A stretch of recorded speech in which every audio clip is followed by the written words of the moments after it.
Yung account na to talagang scammer.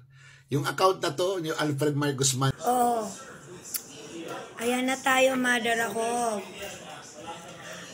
Time check, 1:44 ng hapon na. Patungkol dito sa challenge ko sa'yo, nasabihin mo na yung number ko talaga ay scammer.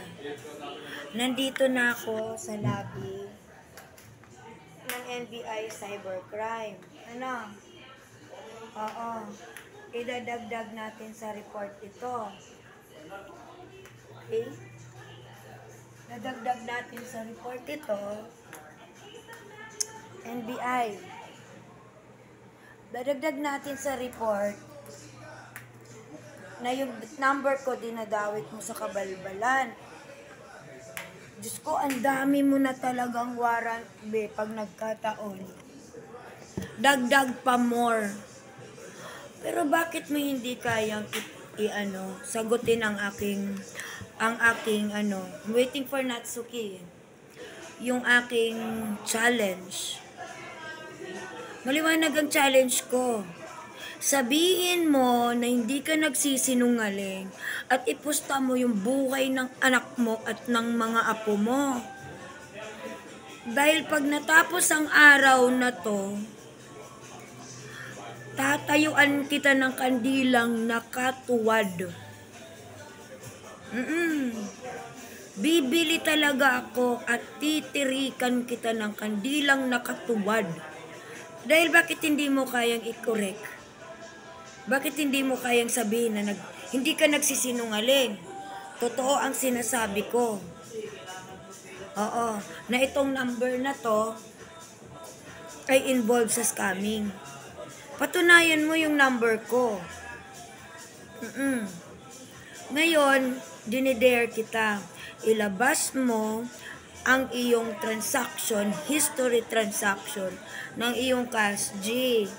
Kasi ako, pupunta ako sa Cash G,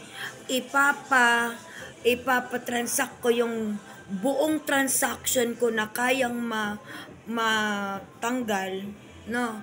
Yung kayang ma-extract at ipa-certify ko yun, ipano-notarize ko yun. At dito tayo magkaintindihan, mandalulu. Dahil alam mo na yung number kong yan, aware ka na number ko yan because you tried to send in 1 peso. At alam mo, ang lumabas Jeanette. Alam nga namang Jeanette Duque yan.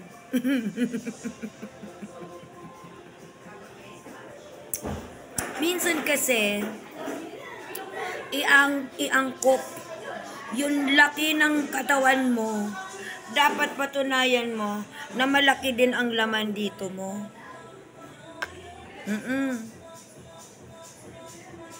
At yung mga sasabi-sabi mo na may hearing ng ganyan, may sampina na si Alfred. Mag-usap kayo ni Bituin. Si Bituin nga inaayos yung jurisdiction ni Ducasti.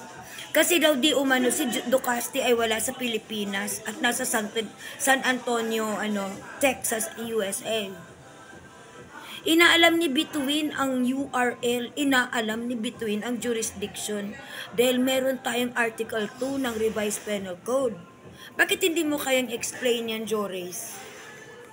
Para hindi na magdilulo si Mandaluwag. Lumuluwag ka ni. Yung dito mo sa bracket mo, pwede mag-usap kayo. Nakakatawa yung live nyo Ayoko na ng andami screen recording. Pero parang namimili-mili na lang ako. Kasi everything must be submitted now. Dito sa NBI. Kayo, nag-iisip pa na mag-case build up. Ako, nagpa-follow up na. Ang tawag sa inyo, Jorace, sagutin mo nga ang tawag dyan.